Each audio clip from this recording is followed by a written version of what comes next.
Bonjour, alors hier soir je me suis tapé 100% logique, animé par Cyril Ferraud. Comme je l'ai déjà dit, j'arrive toujours pas à comprendre pourquoi Cyril Ferraud n'est pas dans les 10 meilleurs animateurs dans le classement des animateurs préférés des Français, mais bon, je préfère ne rien dire. Donc il y avait un public bigarré, comme on peut dire, aucun rapport avec Bigard. Les questions au départ étaient assez simples, hein. Donc à votre avis, alors quel est le tissu de cette cornemuse? Donc bien sûr, c'était la baie. Ensuite, pour ouvrir cette porte, que faut-il faire? La tirer ou la pousser? Alors déjà, il y a un truc, c'est vraiment très rare qu'il faille pousser une porte pour aller aux toilettes. En général, il faut la tirer, mais bon, il fallait voir aussi les gonds qui étaient sur la droite. Idem pour le corps de cette panthère, c'était lacé. Après, sur quelle photo une erreur s'est-elle glissée? Je vous le donne, Émile. Regardez bien, eh bien c'était la baie, puisque le feu vert en général c'est en bas. Ensuite, alors celle-là, j'ai rien compris. Quelle figure correspond à la pyramide vue du dessus? Donc bon, alors ils ont expliqué, c'est parce que bon, je crois que c'était la baie parce qu'il y avait plus de verre, parce qu'il y avait beaucoup de verre sur l'image centrale. Bon, voilà. Après, donc Cyril Ferraud a donné une médaille du prénom le plus incroyable, puisque cette personne s'appelait Germinal, c'est vrai, c'est assez étonnant. Ensuite, voici le contenu du sac de billes de Max. Sauriez-vous retrouver son sac de billes? Allez, à votre avis, c'est lequel? Bon, bah, comme vous pouvez voir, le A, le C, les D, eh bien, il y a du bleu, et sur la B, il n'y a pas de bleu, donc c'était la B.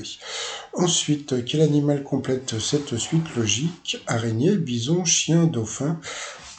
Alors, sur le coup, tu te dis, qu'est-ce que ça peut bien être? Et puis, en fin de compte, tu vois que araignée commence par un A, le bison B, C, etc. Bon, là, c'était assez simple, donc c'était le E de l'écureuil. Ensuite, alors ça, c'était complètement tordu. Dans quelle direction ce bus parisien se dirige-t-il? Alors franchement, aucune idée. Et puis en fin de compte, eh bien, je crois que c'était sur la droite, puisque les portes des bus, on les voit que de l'autre côté. Voilà. Donc bon, j'ai trouvé ça un peu spécial, mais bon, voilà. Donc là, je me serais planté sur ça. Et sur la pyramide vue du dessus, bon là, j'ai trouvé la sucette. Quelle sucette doit remplacer le point d'interrogation? Donc c'était la C. Voilà. Et ensuite, alors là, sur le coup, j'ai rien compris du tout. En suivant la logique des trois premiers codes, retrouvez celui qui doit remplacer le point d'interrogation. Alors regardez bien, est-ce que vous avez compris quelque chose? Alors sur le coup, quand j'ai vu tous ces chiffres, je me suis dit c'est quoi ce délire et tout. Et en fin de compte, eh bien quand vous regardez le premier bâtiment sur la gauche, on peut voir que en bas vous avez trois fenêtres, ensuite vous en avez 9 et après vous en avez 3. Donc c'est pour ça que vous avez 393. Idem pour 382, vous avez le 3 en bas, le 8 en haut et 2 en haut. Donc ce qui veut dire que celui de droite, et alors au début, bon, tu peux te dire ça commence par 2, mais comme il n'y a pas de 2 par rapport aux fenêtres, il fallait commencer par le bas, donc par 4. Donc c'était 4. Après, tu avais 8 fenêtres, et puis 2 et 2. Donc c'était la C, donc c'était 4, 8 de 2. Donc là, franchement, c'était vraiment pas évident. Ensuite, tu avais ça comme question. Combien y a-t-il de mots différents dans ce célèbre refrain? Donc ça, c'était assez simple. Ensuite, quelles sont les deux lettres qui se cachent derrière les points d'interrogation? Alors là, j'ai trouvé tout de suite. Allez, je vous laisse regarder. À votre avis?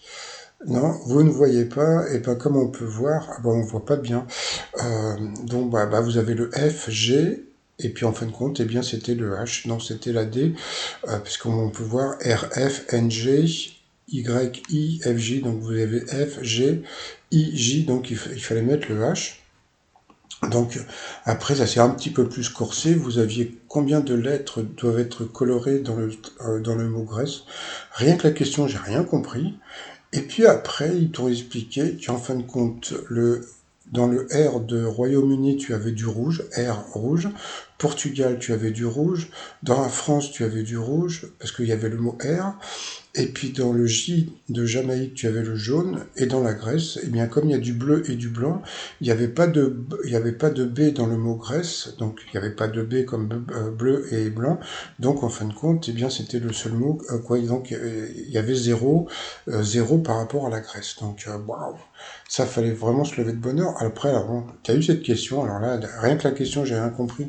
Combien de fois au minimum faut-il trancher ce gâteau pour obtenir 8 parts égales? Et en fin de compte, il fallait le couper, je crois que c'était le couper je crois que c'était 6, mais il fallait d'abord le couper en deux par le milieu, et après le couper en trois, ou je sais plus. Mais le truc qui m'a beaucoup fait rire, c'est l'ancien maître de midi, Tristan, qui disait, oui, mais qui tranche les gâteaux comme ça? Non, mais c'est vrai, qui tranche les gâteaux comme ça? Après, donc, il y a eu cette question, là aussi, j'ai rien compris. Quel est le chiffre manquant? J'ai rien compris. Ensuite, sur le principe d'une semaine, commence le lundi et finit le dimanche, en mettant dans l'ordre alphabétique les jours de la semaine, lesquels ne changera pas de place. Donc là, c'était facile, c'était le samedi. Donc en fin de compte, je me suis aperçu que moi, j'étais plus fort en lettres qu'en chiffres, hein. Après, vous avez cette super nana qui s'est retrouvée donc en finale, en demi-finale, et puis elle a eu cette question sur ce type de réveil. À quelle heure la somme des quatre chiffres sera-t-elle la plus élevée? Et je crois que c'était 19h59, un truc comme ça. Voilà, donc ça, c'était pas évident. Et puis après, vous avez eu cette question, quelle lettre complète cette suite logique?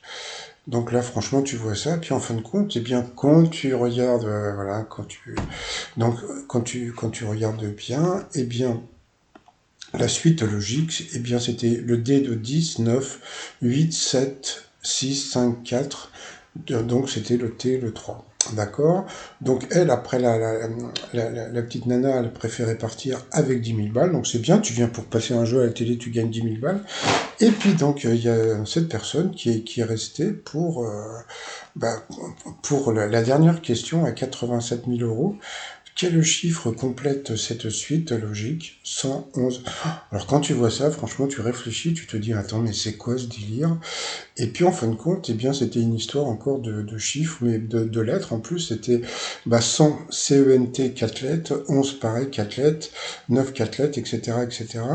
Ouais, c'était bien 4 lettres, hein, oui. Et en fin de compte, eh bien, il fallait trouver la lettre qui manquait, qui avait 4 lettres après, donc c'était le 5. Donc il a gagné 87 000 euros, tout ça parce que voilà, c'est une sorte de logique, mais je crois qu'il était, comment dire, donc déjà il était belge et en plus je crois qu'il était dans l'informatique. Donc bon, c'est des mecs, c'est plutôt des têtes, donc voilà.